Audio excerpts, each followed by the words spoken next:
Welcome to the last part of the SiCK-68 keyboard build. The keyboard is already done, there are just few small tasks to finish the build.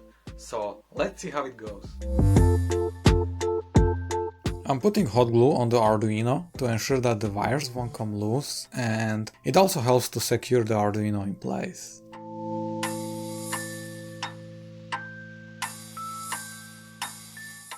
The case has two support stands in the middle, however, due to the way how I wired the switches, these would just put the force on the wires, so I have decided to remove them. The upper part is solid enough, so I don't think these stands are necessary.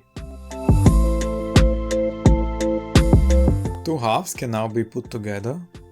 I need to drill out the screw holes on the bottom part because the screws were too tight.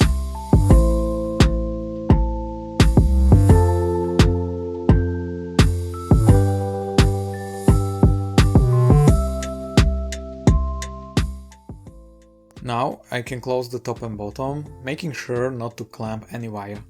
Screws I'm using are M3 40mm long with button head. It would be better to use screws with flat head since they wouldn't stick out, but with your rubber feet it doesn't really matter.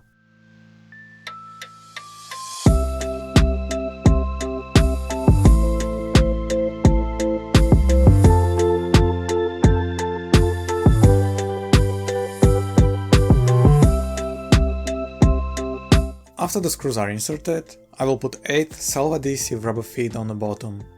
I don't recommend skipping this step and using the keyboard without rubber feet because it will slide all over the place.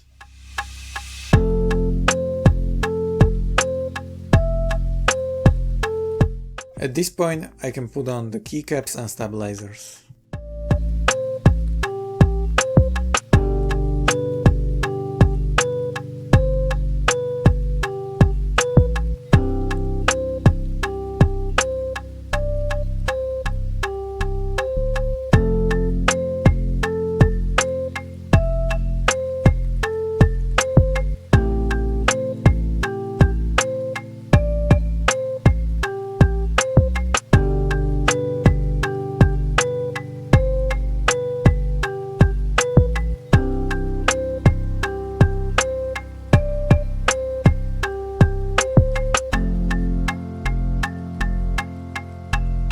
Keyboard is done. Let's connect it to a computer, test it out, and listen to the sound of linear switches in a plastic body.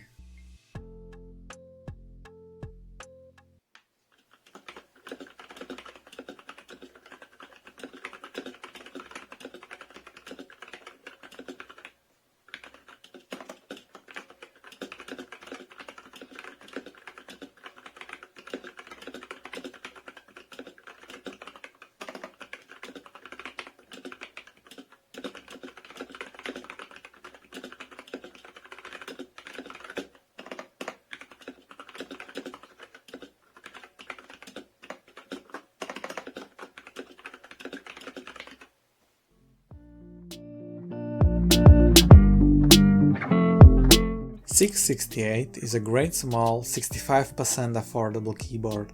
If you have access to the 3D printer and right tools, it's possible to build it under $30 despite mine was more expensive. 3D printed body provides enough support for this keyboard, so I wouldn't worry about it long term. Being 3D printed and hand wired is not making it any less of a mechanical keyboard. So yeah, your $500 Maestro build will feel better, but SiCK is still superior to the basic keyboards. Huge advantage is that SiCK can be easily repaired if anything breaks. Since it's running QMK firmware, you know that you can create your own layout and map the keys as you want. Building this keyboard has been a new experience to me. It was the first time I hand wired a keyboard. Next time I will just use a different magnet wire or I will switch to normal wire because mine was hard to solder on. SiCK-68 is a nice piece to show what can be achieved with 3D printing. 3D printed keyboards can be pushed even further to create various shapes and unique designs and layouts.